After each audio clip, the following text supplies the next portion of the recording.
What were you going to see in the wilderness? What were you looking in the wilderness? Because the glory was not in Jerusalem. The glory was with a man in the wilderness. The man that he positioned himself, he was the carrier of the glory. But my words must come to pass. Then the same God is saying, you arise and shine. In other words, begin to show your glory. Let the people know you are around. When your light has come, that means be identified. Don't be in a place of hiding. Be in a place where you can be seen by everyone.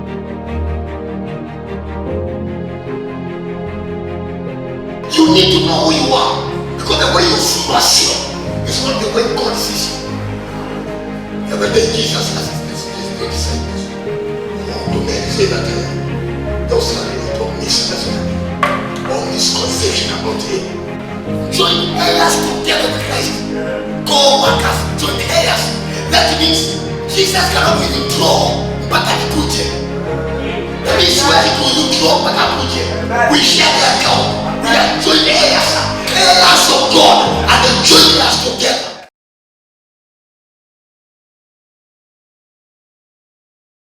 Isaiah chapter number 60. Verse, I want us to read it. I want each one of us to read. Are you there? We are reading verse number 1. 1, 2, 3, go. Arise, shine, for your light has come, and the glory of the Lord is risen upon you. Now, ukiwa serious, ukiwa unamakinika ndio upate unachosoma. 1, 2, 3, go. Arise, shine, for your light has come. Now, I have a question. Tuende Kiingereza kidogo. Is that a promise? Is that a promise? No. Is that a promise? No. Iko katika tenzi gani? Which tense?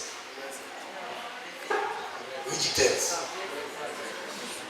Which tense? And the promise.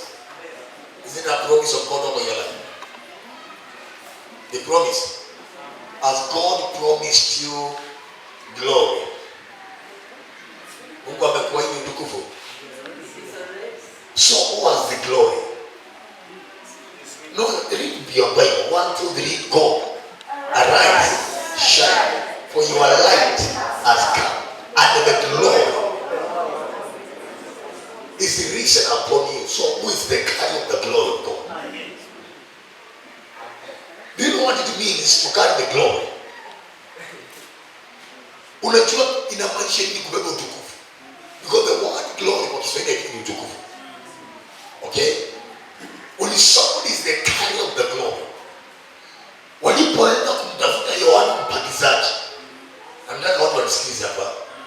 Waliulizwa na Yesu, si watu waliovaa mavazi mazuri, watu wanavyokula vyakula vizuri, na watu wanaokaa mahali ambapo kuna utukufu, si ni wafalme na wako huko Jerusalem, wengine wako in the cities. Kwa nini mlienda kutafuta Yohana? What were you going to see in the wilderness? What were you looking in the wilderness? Because the glory was not in Jerusalem. The glory was with a man in the wilderness. The man that he positioned himself, he was the carrier of the glory. Because he was the voice of God in those days. So akimaliza kuongea hivyo, life ilikuwa inamtoka ndani yake. Like in other words, this man called John the Baptist had already risen, and you could see the light of God upon him. Because kuna kitu alikuwa ametambua. I have been commanded to arise. I have been commanded to shine. I will never pray for glory of God upon my life. I will always say, Father, I thank you. My glory has come. That's the language of dominating people. Watu ambao walipossess hiki ndani yao. Bwana asifiwe sana. They have this thing. It is theirs. They are the possessors of it. It is the glory of God is your inheritance. No. Somebody say the glory of God is my inheritance. Please, open your mouth and say that. Say the glory of God is my inheritance. I am a possessor of God's glory. Say this with me. If anybody is looking for the glory of God, say if anybody, open your mouth. Say if anybody is looking for the glory of the Creator of the heavens and the earth, the glory is here. Come on, say that. Say the glory is here. The glory is here. That is the truth. God will never do something here on earth. It has been given to man to change whatever you want to change here. Kazi yangu kusema yes sir.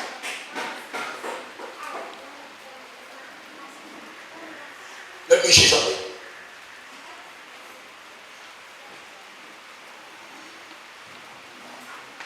You have heard a story of a man alikuwa anaitwa Idahosa, Benson Idahosa. Kuna wakati Benson Idahosa, ni Satan Benson Idahosa, ilisemekana he used to have a church in a city called Benin in Nigeria. So ikasemekana the network ya wachawi wote na waganga wote wameamua wakutane Benin ndio waweze kupanga mipango ya maisha ya wanadamu na vile watu watani nations and kingdoms. Akasimama akasema haitawezekana. There were 1,990 witches in the whole world. Sasa watu unachua ni watu ngapata sasa. Si wale wakati wenu.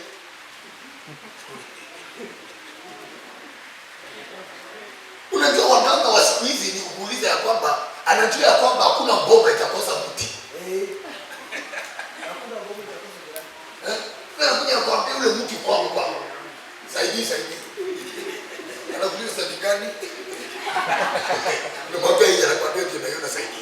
Anajua kwamba hiyo mti haiwezi kuwa juu ya mawe imepandwa kwa mchanga. Na kwambia ukichimba hapo chini. So they only manipulate your mind. Lakini kuna watu walio sorcerers and the witches, watu ambao they are familiar na ulimwengu wa roho. Kama wale walikuwa wanakaa na mtu alikuwa ni nani? Fera. Those guys usicheze na wao. Hakukuwa na magician pale. Ilikuwa life. Mmoja anaweka fimbo chini. Fera anacheka. Anashika siri kama pale ashtuki. Anasema wachawi kujeni hivyo. Teach this man a lesson. So the reason is why Fedha handed him so because that is not a miracle. Tumezoea kuweka fimbo chini zinafanya kwa kwetu. So kuja na kitu tuelewe bwana.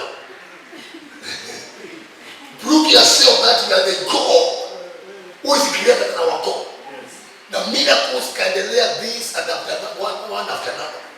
So all those are the kind of the people walikuwa wanakuja katika ile city ya Benin. So the man of God akasema ya kwamba as long as they are coming to Benin city, and that is where I have my church, this meeting shall not continue. Yes. They had to be elongated katika one of the national medias. Wakaitwa katika media kama KTN. Huyo the representative wa chama akakaa hapa. Akidaza akapewa proof ya kwamba hii meeting haitaendelea. Akaprove scripture. Huyo jamaa akapewa proof. Akasema kwamba nobody can stop our meeting. Akamwambia now let us agree on this one matter. Nikisimamisha hiyo meeting ikuwe. Because the man never know. Huyu jamaa hakuwa anajua ana deal na mtu aina gani. Akaamua proof. Akasema hakuna mtu anayesimamisha hii meeting. Hata Mungu mwenyewe cannot stop us from gathering. Ndio sasa akaulizwa umesikia vile amesema. Akasema the man is right. God cannot stop this meeting because this is my jurisdiction. Those people are kataya. Akasema Mungu hafai kujihusisha na mambo hapa. Kwa hiyo umekwisha kiana mamlaka wa dini. Mamlaka ni yetu. Kwa Mungu akamwambia nifanye nini? Nifanye kazi. Bwana asifiwe sana. I was coming there. To listen to the testimony. Akasema God should not be involved because that is why I'm here. God should get a place of rest. Biblia inasema ya kwamba alipomaliza kuumba akapumzika. Akaashia Adamu akamwambia from there take over. Yes. Glory to God. Amen. Na ndio Adamu akaita simba na akamwita akamwita ndugu na akamwita mosquito ya kusumbua.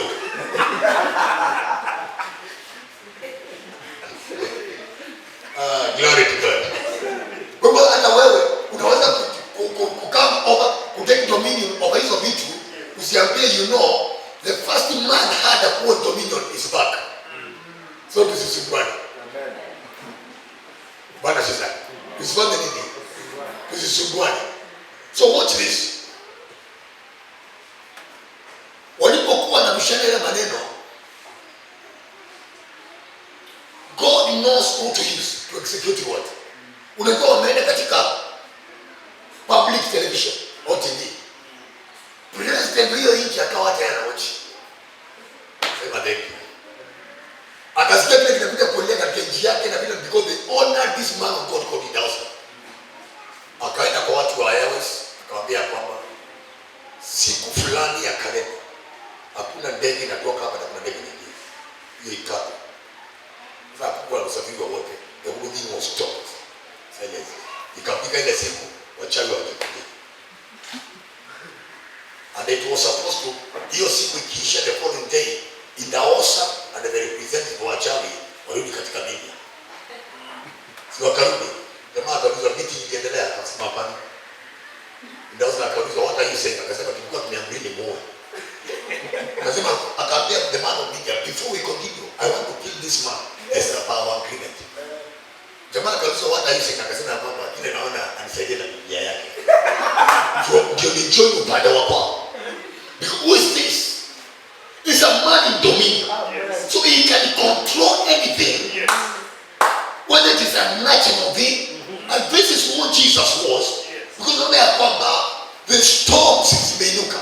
And when the storms zimeinuka and everybody napiga duru, Jesus is at a place of rest. Why? Because I'm a man dominion.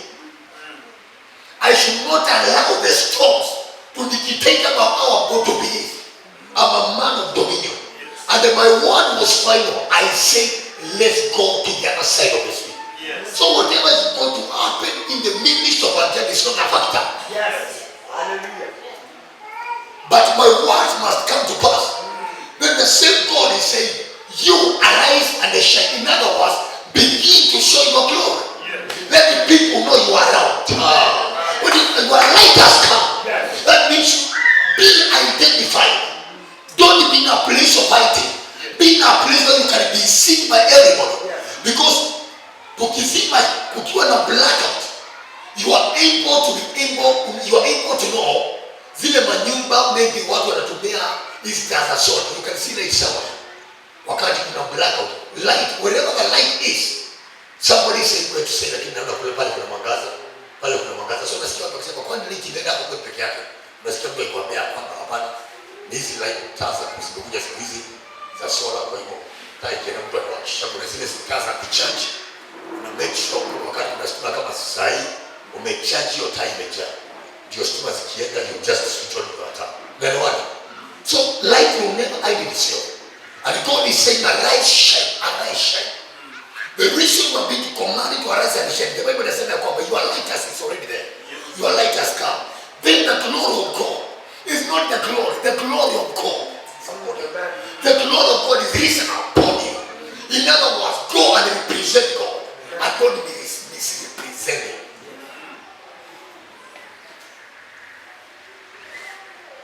Watch this. We don't speak on behalf of God. We speak for God. Yes. We don't speak on behalf of God. Because when you speak on somebody's behalf, atakuja akae kwa ofisi yake akuondoe. But we speak for God. That means we are all the people that are there for God. And you are going to need to be there. Until the last day when the trumpet shall cry, we are still speaking for God. So we are establishing the matters of life for God. And God is saying, yes, sir. What come Elijah? No prayer, no consultation. And angalia the wickedness of the people in Jerusalem. Anasimamisha mvua. Na maandiko yanasema ya kwamba tuombe mvua. In the seasons za mvua, the latter and the former and the latter rain, we pray for God to do the rain. Many pray, no rain came. Somebody say, I'll stop the rain. Watch what I do. There shall not be rain for 3.5 days until I say.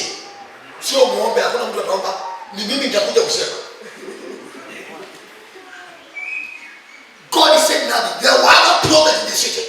No prophets for me to pray.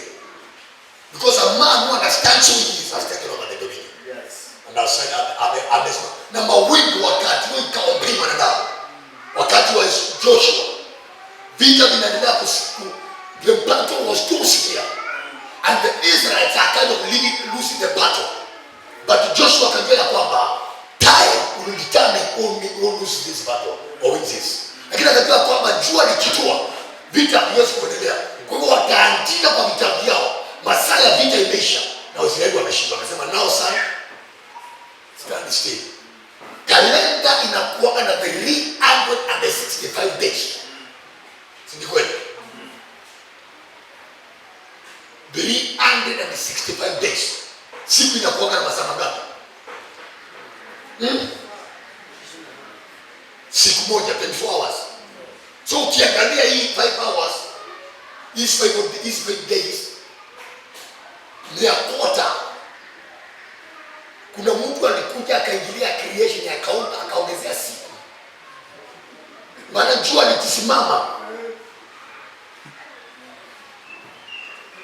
likisimamishwa 6 hours, that means that day has been prolonged. Sasa ilibidi wagawe, waingize 31 days pale, 29 hapa, 30 hapa, ndio kalenda ya Joshua ingilia hapa katikati. Bwana asifiwe sana. Maana alibadilisha mahesabu ya Mungu. Mungu akasema ni sawa. Because when God said let's make man in our own image and our likeness, the only likeness and the image of God ambayo ingeweza kuonekana wakati ule, God was a creator. So alipomuumba mwanadamu alikuta Mungu ni muumbaji. Hakuna kitu kingine Mungu alikuwa anafanya. No miracle but God found man created. Then man became a creator. So God gave man the image to create. And the man has the capacity to create and recreate. Yes. Somebody shout hallelujah. Hallelujah. We are supernatural beings for your information. Yes. When the doctors have given us our circumstances, we can't open our mouth and change it. Yes. When doctors have said there's no cure for cancer, our mouth cures cancer. Na hiyo ni mahesabu imepita walimu wa masayansi na everything else. What this men suffering by. Glory to God. Somebody shout hallelujah. Unaonekana unachoka na akili zenu zinaondoka. Kombosi wa mind. Anajua ni kwa nini? Ni kwa sababu mko katika kalenda ya COVID-19. 1 hour, 1 meter.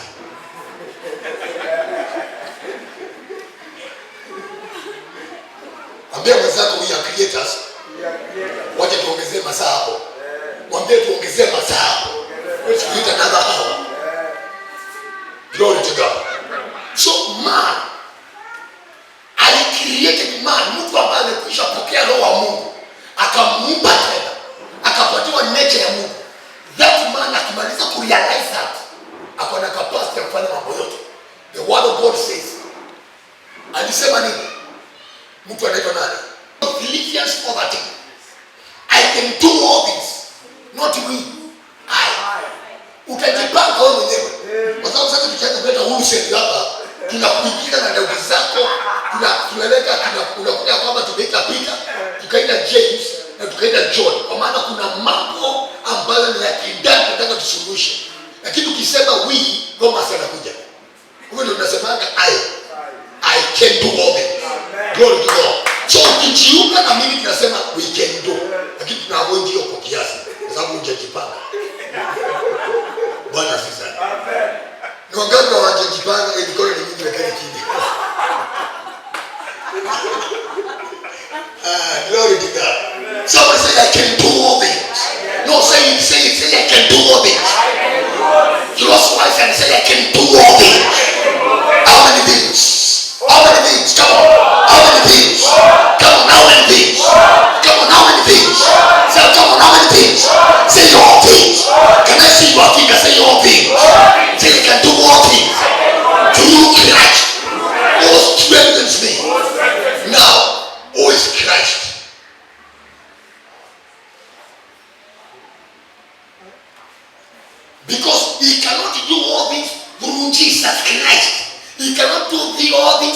through Jesus. He can only do all this through Christ. Not through Jesus Christ. And not I can do all this through Jesus. I can do all this through Christ. In other words, Christ is the head of the body. Jesus Christ is the Lord of all the nations and of all things. But Christ is the head of one thing, his only body. So he gives them body, which is the church, the ability to execute all things. Glory to God. When we say Christ, tunaongea juu ya kichwa cha kanisa. Tunaposema Jesus Christ, tunaongea juu ya the Lord of the Lords and the King of the Kings, the Lord of the whole, unto whom every knee shall bow. Every knee does not bow to Jesus, to Christ. Every knee bows to Jesus Christ.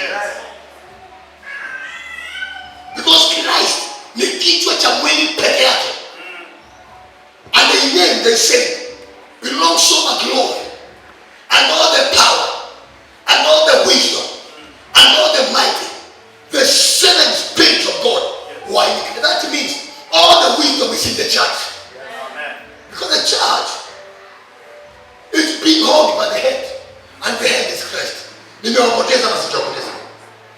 Nimewapoteza.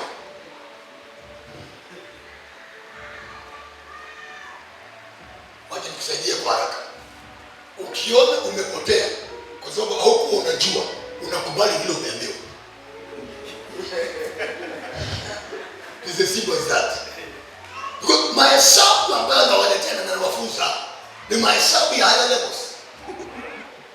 Because if you operate from where I'm telling you, you'll be able to know that. Watch this. Ukijikwaa, tuseme nataka mnisikie vizuri, because I can see I'm losing some of you, and I don't want to lose any person. Because the days that we are living are evil, and they are going to be more evil. But you need to have position yourself right. Glory to God. Unajua kanisa la leo, mtu wa Mungu alijafika pale kanisa la ile Old Testament ilikuwa akimwambie usimame mbele ya mfalme akuonyeshe moto, mwambie my God is able. How many people can do that? Nebukadneza ametengeneza moto, si wa kiroho, ndio ule moto, ndio ule moto wenyewe. Alafu anasema kwamba this guy told us to understand, nipatie mara 7. Inaongoza mara 7. Unauliza mnaonaje? It's too hard to their God.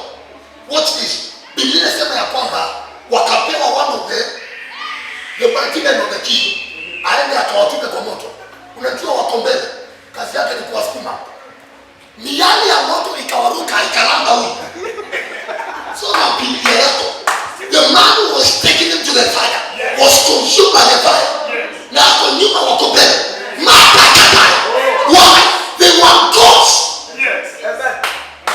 They were gods. Because the Bible says that I said you are gods and the children of the Most High God.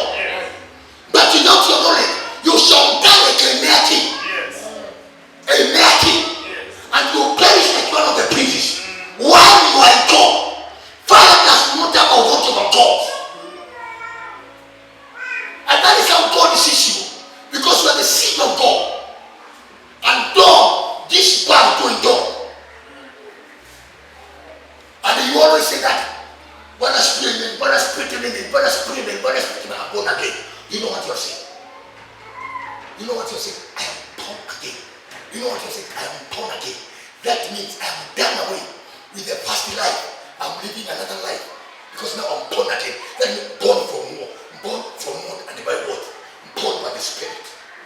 Now which Spirit? The Spirit of Christ has given power to me. So who I am, I am in God. Who I am, I'm a supernatural being. So that means I can change any circumstance anytime I want. Son of man, can this ball change? Son of man. Another version ilikamata vizuri, ikauliza son of dust. Ikimwonyesha, I understand your argument is coming from a platform ya kwamba I'm just made of clay. Ndio maana tunaimba you are a potter, I am the clay.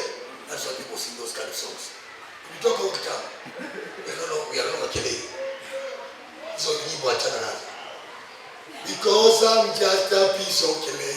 Utakufa na uziko. Utakufa wewe uziko. Utakufa uziko. Ndio clay yako.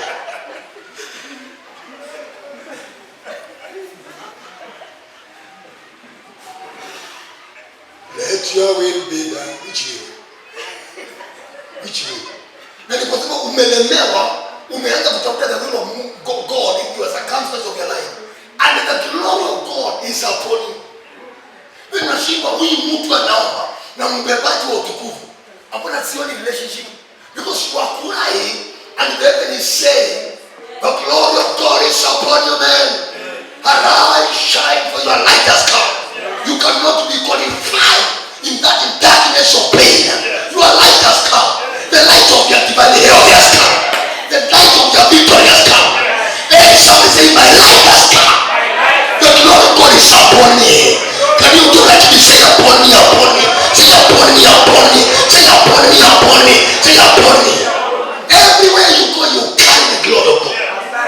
That's why we are the salt of the house. We season the house. Glory to God. We go to families, seasoning them. We go to nations and they season the nations. We are the light of the world. We go everywhere in the world and they shine and they bring up. Give me amen. Give me amen. You need to know who you are, because the way you see yourself is not the way God sees you. The other day Jesus asked the disciples, who do men say that I am? There was a lot of misunderstanding or misconception about him. He had to check. Kwa sababu kila mahali anaenda ni kama watu wanainterpret differently, wengine hawamuelewi. Hata anatembea, listen, anatembea na disciples, silence the storms. But the Lord said, you are our master. Our Lord will give you glory. Wanaulizaje? Who is this? So in the big sense, I let the swallow ya huyu men say that I am. Because kila kitu ni who is this? Kila kitu who is this? Kila kitu who is this? Kila kitu who is this? Misconception. Because katika historia yao na katika traditions za Jews, hakujawahi kuwa kumesikika katika maisha ya kwamba a spirit can give power. A spirit can come upon a woman and that woman conceives. And you're not alone. Mapepo yake ifanye mama. Unakuta somebody, unaona ya kwamba somebody is pregnant and not with a child. Amjaisikia kesi like yours? Somebody pregnant. Na unaona kwa nini mama ameanza kuslow down and kutembea pole pole. Pregnant, not with a child. Pregnant with a demon. Na wakati unajua kwamba Mungu alianzisha ndio tuendelee kutoka hapo. Because of the ignorance of men. Wengine wanaenda kwa bwana Bible zinaondolewa. Mwaka down the line another one. Mwaka down the line another one. Everything that is called a Bible is a devil. So open up and say, I rebuke it. I rebuke it. You will not be able to do that. Open up and say, I rebuke it. I rebuke it. Glory to God. Let me show you. Let's go to the book of Ephesians chapter number 1 and Ephesians chapter number 2. Very quickly.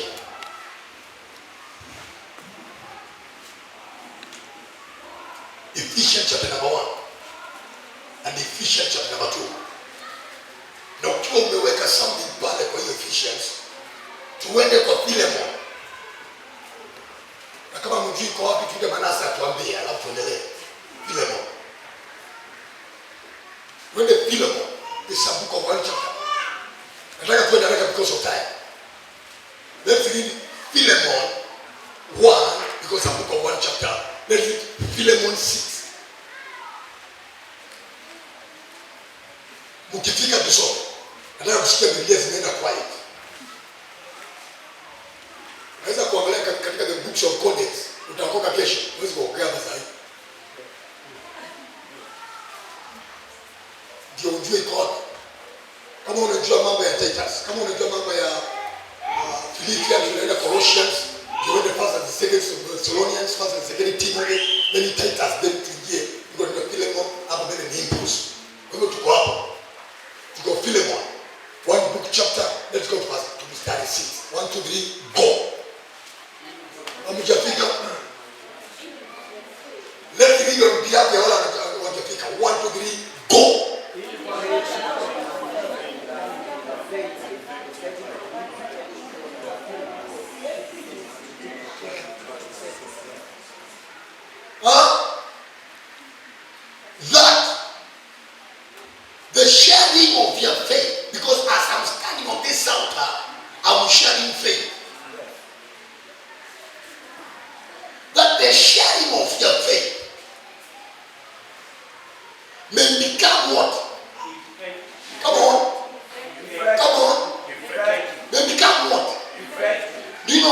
that you are defective. It may carry force that can accomplish a certain task. Maana ukisoma the word acknowledge, inasema nini? That the sharing of your faith may become effective by doing what? By acknowledging of every good thing which is in you in the Christ Jesus. That the sharing of your faith may become effective by what? By you acknowledging of every good thing that is in you. Yes. And that is why I told you in the morning, say that the Lord of God is upon me. Because you must be able to acknowledge everything you are of your life, that the glory of God is upon me. Then you that kind of an acknowledgement, your sharing of your faith shall be effective. Somebody, are you listening? You see, if you possess that, and I possess it, and she possesses it, when you come to the place of prayer, there's no struggle. Because we are speaking from one voice. We are agreeing on this one thing. So that we are talking about two cannot work together unless they agree. Amos 3:3. Two cannot work together unless there's an agreement. Yes. So we must be able to agree in one faith. What do you think about this circumstance? And everybody is saying it is possible to change it. Yes. Then we move in that direction. Nisalimie kwa hiyo. Nataka nikusaidie kwa haraka. Maana ukitoka hapa hakuna prayer tena. Ni Thanksgiving 24/7. Simu za nilikuwa napiga nishukuru pastor. Kwa sababu hii wiki kuna mambo mazito yameninukia. Nikapita juu ya mambo. Yes. Glory to God. Glory to God. Yeah. Hallelujah. The sharing of your faith may be made effective by acknowledging. That word acknowledge in the Greek in the word epignosis. It means relating the subject of the matter. Now you know. And you know they are very new. Wakisema the word ujuzi. Ukisema huyu mtu ako na ujuzi, ni lazima atuonyeshe ujuzi wake. Huyu jamaa ako na ujuzi wa kujenga. Ajenge tuone. Sio barua tu basha kila wakati. Basha. Imeandikwa first class mason. Jenga hata kama ni nyumba ya kuku, tukuje tuone. Onyeshana ujuzi wako. If the glory of God is upon you, let us begin to see what the glory of God is doing in your life. Even if it is in your personal life, glory to God. My God. Somebody say hallelujah. Hallelujah. Shout it, come on. Hallelujah. I want you to arise. The Bible says, arise, shine, for your light has come. We are not looking for the light. The light is at our disposal. It is already with us. The glory of God is already upon us. Then the Gentiles shall come to that light. The Gentiles shall come to your light. Who are the Gentiles? What you are bound to. They will come to your light. Yes. Why? Because you are the solution you carry. Yes. You are positioning yourself. That is why there are nations in the world about something happened. They know there is a man of God we need to call. Before Mars Mungo died, kama ulikuwa umesikia mtu kama huyo, ulikuwa unasikia mtu alikuwa Mars Mungo, mtu kama unasikia hiyo Mars Mungo, ni watu wangapi? Wale wengine mnajua tukimaliwa kunjini. Hakuna mtu anajua Mars Mungo.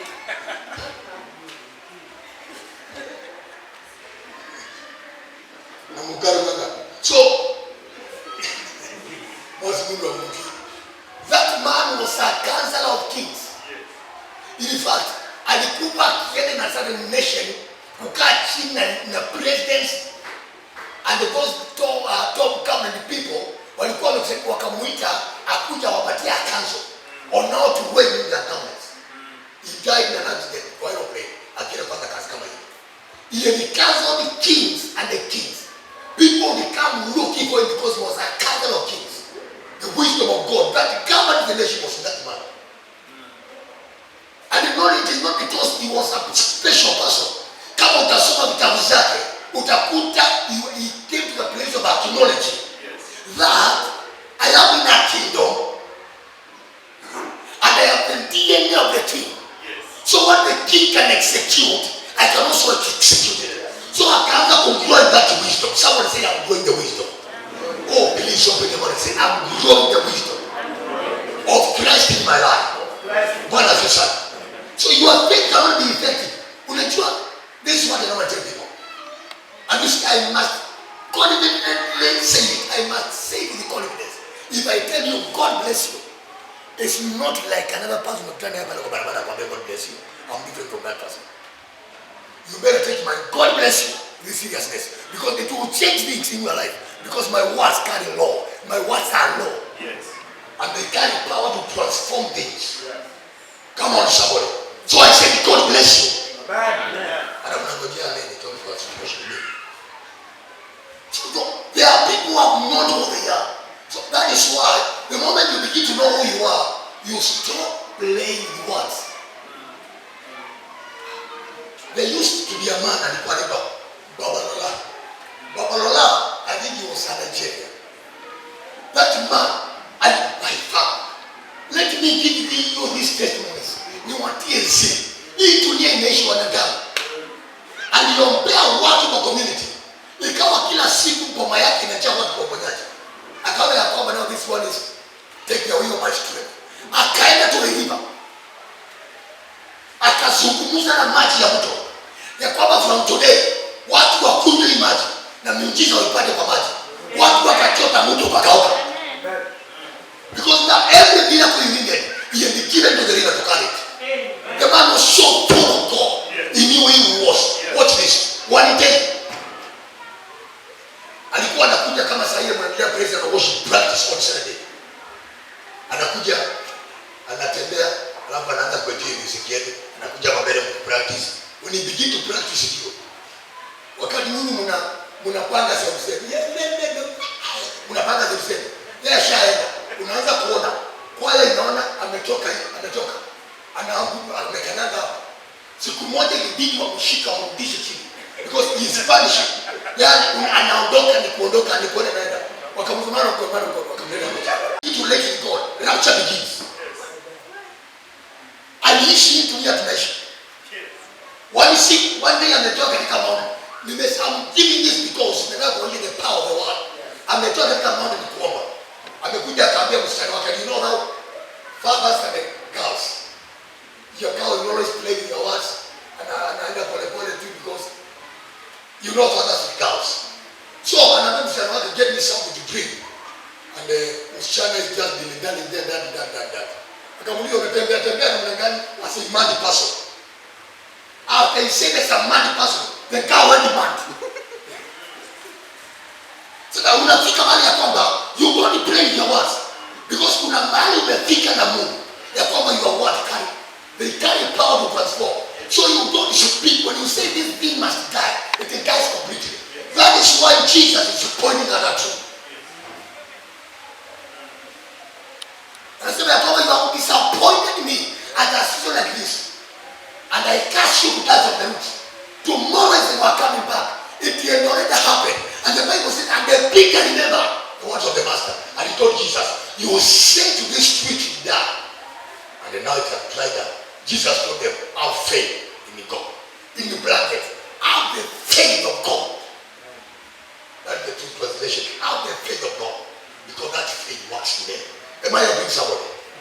You see, I'm talking about the man of dominion. What he is able to change. And what he is able to effect and affect. Bwana asifiwe sana. Mbona mnaona semeni amina? Uko namna hii. You say I want you to arise. I want you to wake up. Do you want you to tegemea kila mahali nasikia kwamba kuna nabii hapo huko sijui kumeva nini?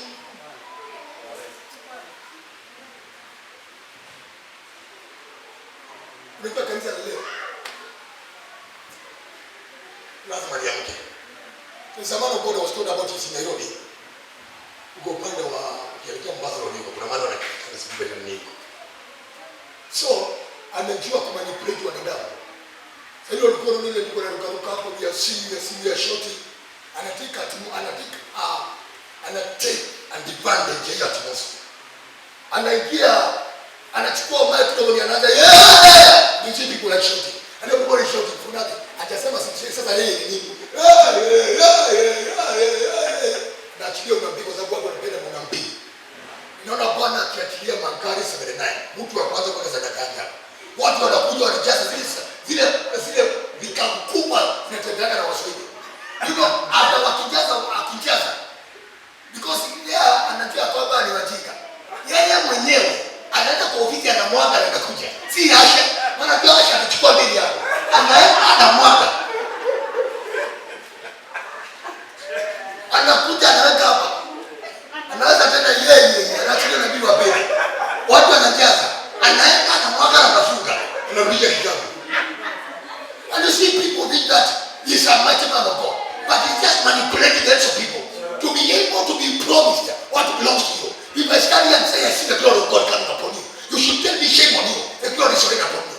Where's it coming from? The Bible has already told me the glory of God is risen upon you. And the promise here. Those are things at my disposal. Teach me how to prepare them.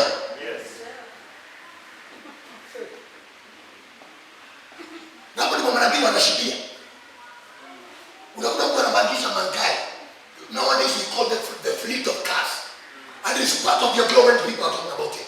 The fleet of cars, the kind of a place that you live. It is good to live in good places. But by your own, by the blessings of God upon your life. Don't take from another person. Imeipa ndoa ya Mafarisayo. Yesu aliwaambia, mnachukua mdogo kwa watu ambao kile kidogo wako nacho.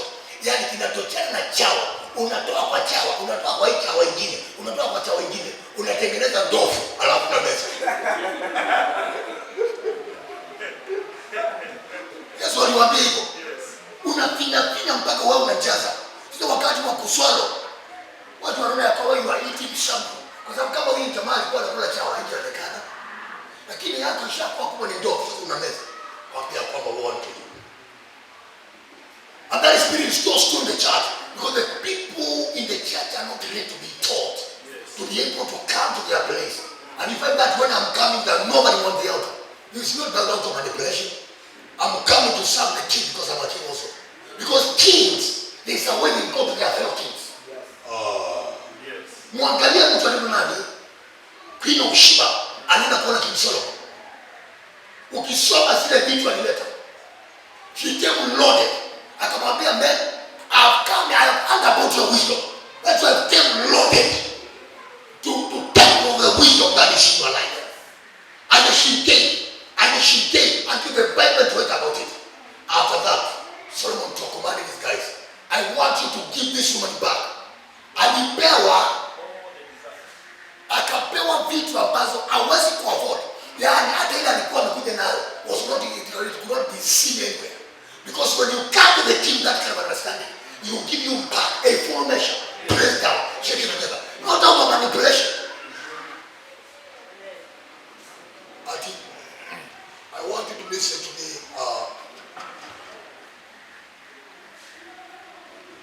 The girls who are not married in this place, I see miracles.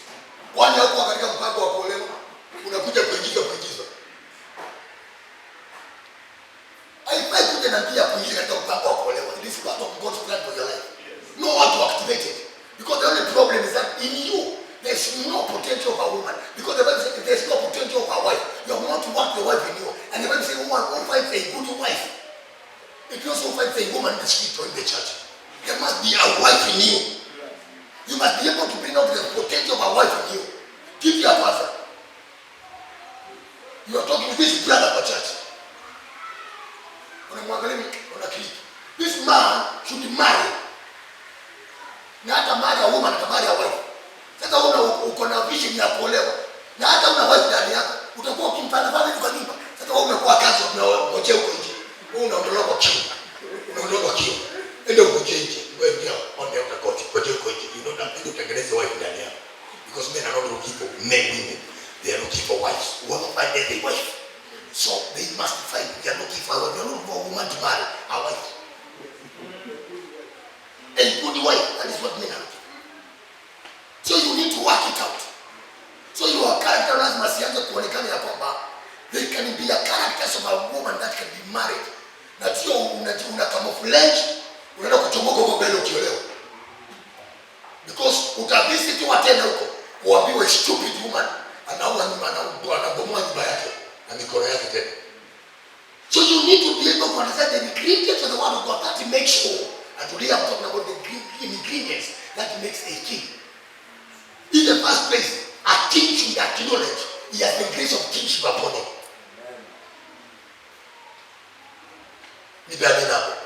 Somebody say, I'm not a beggar. No, say it. Say, I'm not a beggar. Say, I'm not a beggar. Do you remember the days of the old in the book of Deuteronomy? Mungu aliongea na wana wa Israeli akawaambia kwamba hamtakopa. Kazi yenu kwanza nini? Kazi yenu kwanza nini? Unajua kuna mahali nafaa kufika katika maisha yako. Unaweka full stop. Unasema this is the last day I go. Sio kujaza kitabu kwa duka kila wakati. Umejaza CV. Napo chunda siku unakuja kuanza kukorofiana na mwenye duka anakuambia kwamba si ulichukua kwa mbili za mtoto ile siku nikalika kwa.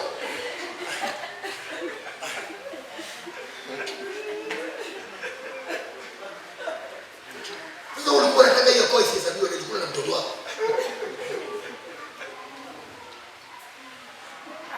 The moment you get to know who you are, utaanza kulipa ile bili kwa hiyo duka. Na umwambia kwamba funga kitabu changu forever. I'll be coming here to pay you. That is how I've been able to arise. Kuna vitu niliamua because everything you have is enough and you can multiply it. One of the things of multiplying the things that you have, you must be a giver. Lazima ujibu utatoa.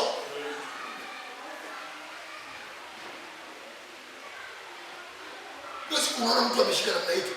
The greatest pesa ile unatoka katika maisha yako ni 50. Toka hapa nje niambie, utatembea mpaka wewe ukaingia kwenye matope huko chini. Utapata chakula ya 50. Hapa kwa barabara, ukule chakula ya 50. Utaenda kukula ile ile hiyo takataka huko chini. Ile takataka kama ni takataka. Hapa ndio takataka.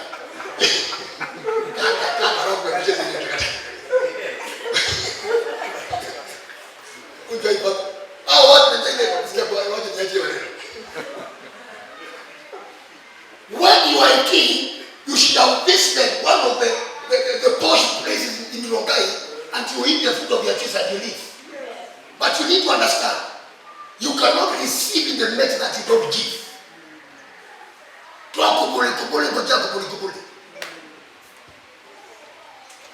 I'll be helping you because if you could have money in the thick and boom, my brother. Na kuna sadaka nilisema ni lazima nikuwe nayo kila Sunday. Ni lazima hiyo ikuwe. Na siwezi kubali kupunguza, siwezi kubali. Hata kama nilala jana kama hiyo ilikuwa pesa na straight. Hii ni sadaka because I'm going to a king. I want to go and receive back. Depende amina hapo. Amen. Depende amina hapo. Amen. Don't give like a slave.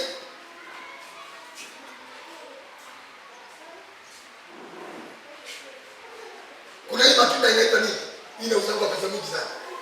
Hapo. Usikojee zioze zianze kuuzwa 10 ndio kununue. Nunua wakati kabati.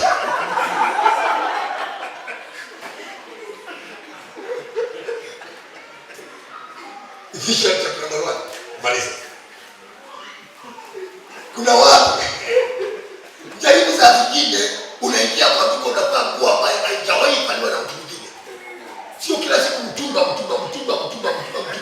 Jaribu siku moja ununue ile ambayo haijafaliwa, huo mtu wa kwanza kuivaa. Mbona mnasema amenikuwa hapo? Unasema huyu ni nabii ametukua na Mungu wangu. Maisha yangu yote nimevaa mtumba.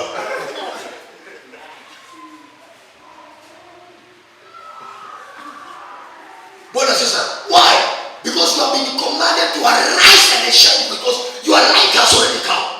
And the glory that makes men God is upon you. Yes. You come to your level and walk there. Yes. Na ukifika hapo unakataa kushuka. Alisema Nehemia, siwezi kuteremka ninafanya kazi kubwa. Yes. Hivyo ndivyo Nehemia alijibu akaja alitumana. He said I refuse to come down. I am doing a great work. Yes. I am restoring the walls of protection. I am bringing back the glory in Jerusalem. How do I come down? I refuse.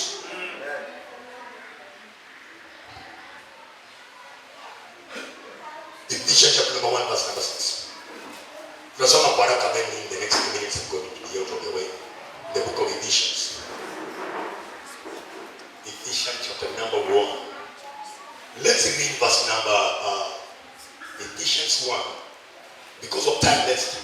from number 13.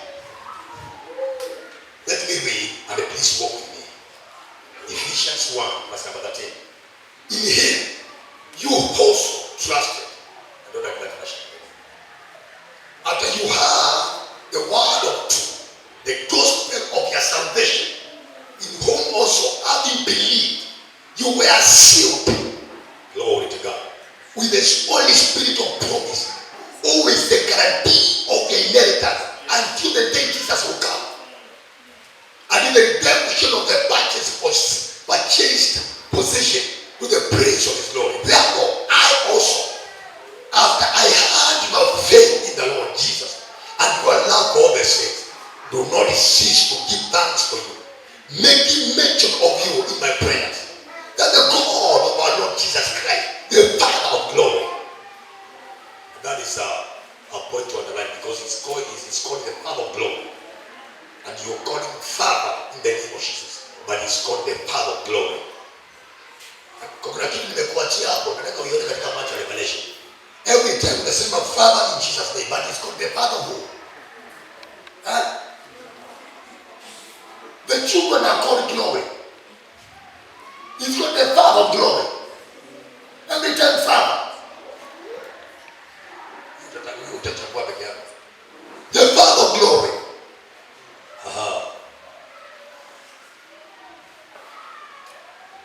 Yes. The Father of glory may give to you the knowledge of him, that you may know him. The eyes of your understanding be enlightened, that you may know what is the hope of his glory, of his inheritance in the saints, and what is the exceeding greatness of his power towards us who believe, according to the working of his mighty power, which was number 20, which he worked in the Christ when he raised him from the dead and they seated him. Somebody say seated him. Everybody in this house should have said seated him. Because now you are my student. Say everybody say seated him. There is a reason about you say seated him. And they seated him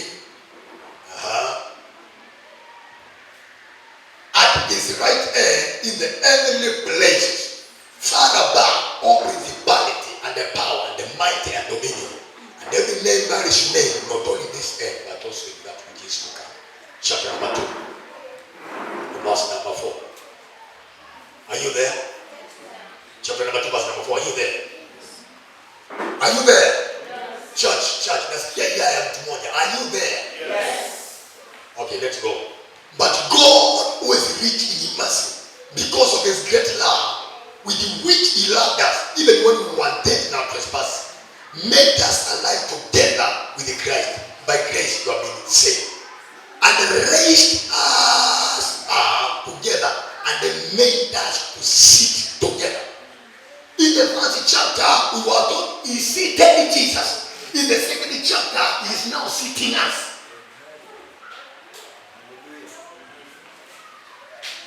Kanisa, umeona hiyo bado? In the first chapter, chapter number 1, the Bible says he raised him and seated him. In the second chapter, the Bible says he made us to sit together. I want you to see the word he made us. He made us to sit together. Now, already umeona pale Yesu amekaa, he's above principalities and the powers and dominion, the things that are and the things that shall come in the corona. But he's seated over them. But now you have been made to sit together. Made to sit together. Can I have a body here? Come, sir. Come. Because of this color, you get a kit. Come on. Weka kiti hapa. Niangalie. Simama hapa.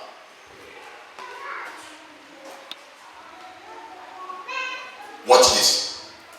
He made us. In the beginning, God made the heavens and the earth. God did what? There was no request. There was no negotiation. I'm making.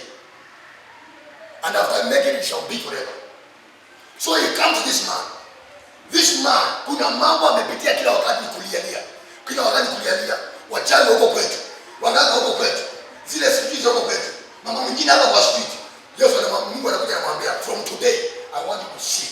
I want you to sit. I make sit there. He made them to sit. So from today hakuna kuongea kama mtu amelemewa, because mwenye wamekaa pamoja na he made us to sit together with Christ Jesus. So Jesus is not complaining. This one should not complain. Come on, shout. Jesus is not sick. This one should not be sick because they are seated together.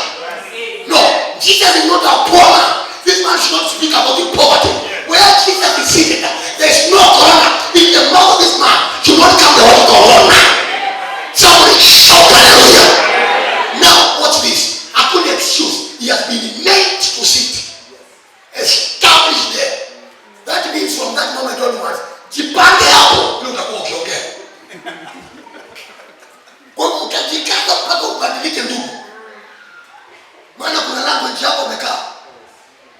Na kuna vile watu wakiwa wamekaa hapo wanakuraka.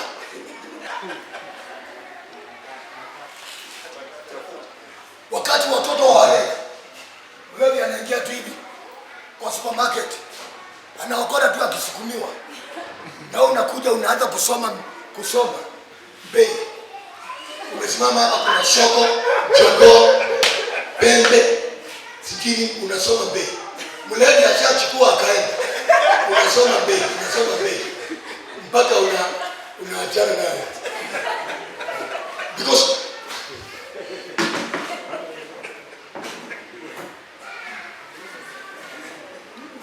ndio Yesu akawaambia, the sons of this world are more crafty than the sons of the kingdom. Na ndio nimekwambia mtu wa wazimu ana maana ya kumwambia tumewakora. Hiyo ufalme wao ifanyai kazi. You don't touch me because I don't touch you. So mkono ukiona mtu wa wazimu kaka, because this is a man who is loaded. He's not alone. The dominion of the kingdom of his father is upon him. Wherever he's going, the reason was that is not they don't fear. They go wanaenda na majeshi. Ndio maana ile akauliza jina lako nini, akasema jina langu ni jeshi. We are many. We are many. We go in a fleet of demons. They go in a fleet of demons. So when you find a saint of God going, ukiona mtoto wa Mungu akitembea, they should have this one in mind. I'm walking this street with a fleet of angels. Angels all over. And that is why 1,000 force at your side. And the 10,000 that are right there, but it cannot come near you. But with your eyes you can observe and see the punishment of the wicked. Somebody show glory to God. Because of where we are seated, it's not a place you can manipulate us. It's not a place you can curse me. You curse me. Brothers, huwezi kunilani. Nilitoka kule watu walikuwa wanalaniwa. Inaitwa joint heirs. Joint heirs. Is it in your Bible? Joint heirs together with Christ. Co-workers, joint heirs. That means Jesus cannot withdraw mpaka nikuje. That means siwezi kuwithdraw mpaka kuje. We share the account. We are joint heirs. Heirs of God and the joint heirs together. That means if you want to curse me, curse Jesus, curse me. Kama itawako Jesus ikiwako kwa mimi. If you want to destroy me, ujue ya kwamba you have to destroy two people. Kichwa ni yake, mwili ndio wako. So work on us if it is possible for you to do that. Then after it comes in that level, David stands and says, you are coming against me in the name of your God, and either with a Germany and that's fear, and all the weapons of this, or with the carnal weapons, but I come against you in the name. So in other words, Goliath hapa haoni kitu. Wacha kuniangalia size. All the kingdom of heaven is backing me up. They are telling me, son, move on. And as he was swinging that whatever, that sleeve, it was not by power of my might. Ni watu wangapi wamegoma mpaka na risasi na wameenda hospitali wamepona? Watu wangapi wamegoma na mawe zikaje tu scars? How can just a stone bring someone down? It was not by power by might. But where did it come from? Before the boy went into war, he knew the God he was going to represent. And he was 100%. They said, back cup of heaven. So as I march out, that is why he said that. Well, who is this uncircumcised Philistine who is trying to defy the gods or the armies of Israel? Not the armies of the God. He is defying the God of the armies, not the armies of the God. He is defying the God of the armies. How can a man prevail against God? In other words, David was asking a question. How can a mortal man prevail against the supernatural being? Who is this uncircumcised? That will take legal. Did you sit down Goliath and be able to diagnose all you are going to warfare with? You needed to have God to advise you. Because of where David seated. Bwana Yesu. Glory to God. I came to tell you where you are. All the power to transform the world is in you. You need to arise and begin talking. You begin to talk and you speak like a king. You want to change your language. And you can just start little by little. Father, I thank you because I can do all things. Your Christ was straight with me. By that time you are saying that kuna mambo imekuzunguka. If watu wanaweza kujua kile kinakuzunguka, they can just shout. But you have made up your mind to talk like a king. I can do all things. Your Christ was straight with me. And you are just speaking tongues. I can do all things. I'm in dominion. I'm seated together within Jesus Christ in the place of authority. When he says yes, I say yes. And when they say yes, he says yes. We are the control. I am a king and I'm ready to the rest. As you are speaking, power is rising from within you. Leo pia inaanza kuondoka. So before 1 hour is over, you are on fire. That's why mtu amekuja hapa, ameanza kuomba pole pole, and within the next 30 minutes, the voice is going up. In the next 1 hour, somebody is screaming and it's alone. Why? The power has already, the man has already taken over. Now their minds have been recaptured. They can now wrestle together with God. And they begin shouting it. Glory to God. And that is why I normally tell people, usipende hii mambo ya kuombea kwa nini. Take your time. Kuja ufunge hii mama ufungue. Get yourself here because when you shout here, hakuna swali. Ukishout kwa nyumba, utaangaliwa na majirani. Lakini ukishout hapa inajulikana ya kwamba one of those mad people is in the church. Because it's a place where we shout. Bwana Yesu. Work your things out. Glory to God. I say glory to God. Nimekupatia na pointi kadhaa. Point number 1. Nimekuambia ya kwamba you must be able to acknowledge it. Ukubali. Ukubali. Because the Bible says that he meant you to see. Useme nilifanya kukaa na nimekaa na nitaendelea kukaa. Na nitakuwa nikiongea vile niambiwa niongee nikiwa hapa. Then you refuse to change your mind. And even if you go through the valley of the shadow of death, you still hold on to your effectual cultivation because your faith is made effective when you acknowledge the grace of God is working upon you. Am I talking to somebody? Yes. That is what we call a man of dominion. He must be able to know who he is. Hii ndio the last point jamani takwati nayo. Na sijui kama zingine ukaandika. This is the last point. Your domain is dominion. Maeneo yako ya kukaa hapo mahali panaitwa the place of dominion. You see kings live in palaces, okay? Presidents, state house. Si sawa? Na polisi wanakawa police station. Unajua kwamba at their level ilibidi watu watengeneze msemo. Usitupe mawe wapi? Because the guys who go in this car, they are all dangerous people. Ukitupa mawe umeisha. Unaona ya kwamba hata sasa hivi tuchomoka tu hapa. Ukiona polisi wa traffic pale unapandisha barakoa kwa sababu obvious is a dangerous person. Unajua tu anaweza kuuliza mbona umerudisha barakoa? So unajua the name is in position. The name is in position. And you see God as good as King sons and daughters. We reign with the Christ. You need to acknowledge that and say, I reign with the Christ. Can I have somebody say that? Can I have somebody say that again? No. Can you release it from your belly? Because out of your belly shall flow rivers of living waters. Can you say, I reign with the Christ? Say today, can I have somebody lift your hand like this?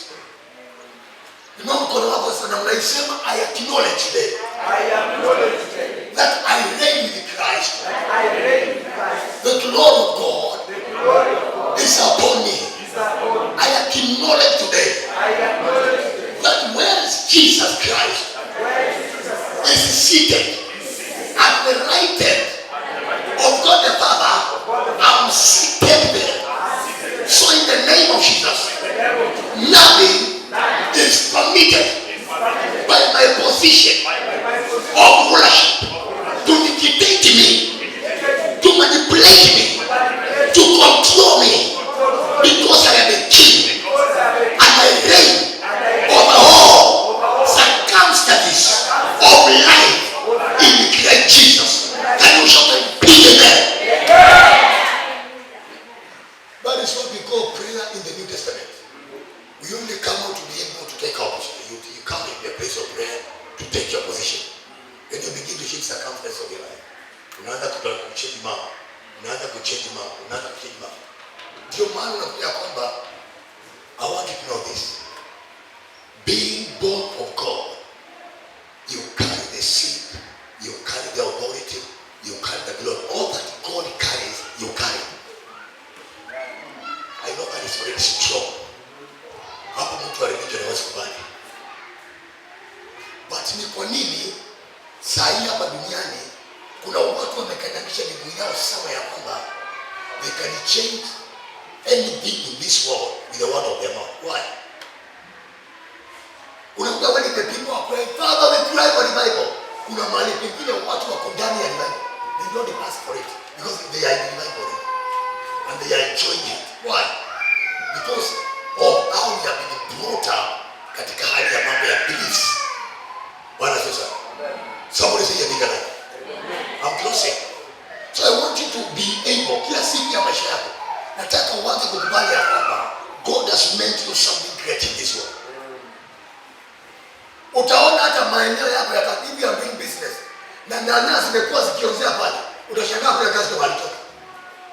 Kuna mama mmoja aliniambia, kuna mama wakienda sokoni pale Gurua, huyu mama anakuja. Anapakia juu akiongea na kimwaga maji. Anapakia juu. Huyo mama amechukua customer wake. Nikamuuliza wakati anapakia na kuongea, unakwamba unafanya nini? Sisi kwa tupakie upakie na uongea. Ati umetoa macho hapo unasema kwamba sasa tunaroba. Sasa tunaona customer wengi wanaenda kwa. What were you doing when they were talking? I gave you a testimony. Mimi nilisumbuana na mchao. Nikianza maombi kila siku. Anakuja, anapitia hapa mbele ya mlango wa kanisa. Na anarudi, na anaenda. Kesho the same day. And that man was doing that every day. Nikianza ibada, lazima atoke kutoka pale bishop. Every day together. Every day. Maana watu walikuwa wamefungua makanisa pale yamefungwa people were going out. Alikuwa anatumia uchawi wa nyoka. I killed his snakes kwa choo mpaka nikachoka. Sasa nikaona huyu mtu ndapanda nini? Nikawachukua microphone. Masaida ya kuomba. I'm speaking tongues na amefika. Ameanza kutembea. Nikakuwa nyuma yake. Twende. Alikuwa na wenzake wanne, watatu walikuwa wanawake. Kuna mahali walikuwa wanakaa kwa Luka. Sasa kazi yao ni walikuwa anakuja wanasikia vizuri. Hiyo siku alishangaa wote. Nilienda mpaka akapotea. Hiyo siku akarudi. Alienda kabisa akarudi ndio jingine arudi. Nilimwambia tuende na wewe twende. I'm speaking tongues. Rangi naongea nini? Twende. That was the last day. Tunakuuliza wanapofagia na kumwaga maji. Chukua kifagio, wachukue maji. Mwaga. Kama tumeamua tumwaga na tufagie. Kama hiyo tunafanyana sisi sote tufagie kazi kwanza. Na ukiongea nitakuwa nikiongea. And then we know who is a king here and who rules this world. The problem is they take it from your hands because you don't know to remain there. The moment you see somebody anafanya namna hiyo, fear grips you. And then your language sense that you should be saying I'm ready. Sasa ukimaliza kuja katika position yako vizuri, and you are there now and you cannot be moved by the knowledge of the knowledge. Unamwambia mama ufagie mpaka huko hapo. Ufagie mpaka huko hapo. Ndio mwanzo maji mpaka huko. Toka sasa hivi. Anajua anaishi. Anajua anaishi. Sio kuanza kuimba wimbo ukuu wake na udogo wako. I command you to arise and shine. Because the Bible says arise and your light has come. And the glory of God is upon you. Say I am a king. Say I am a king. Say I am a king.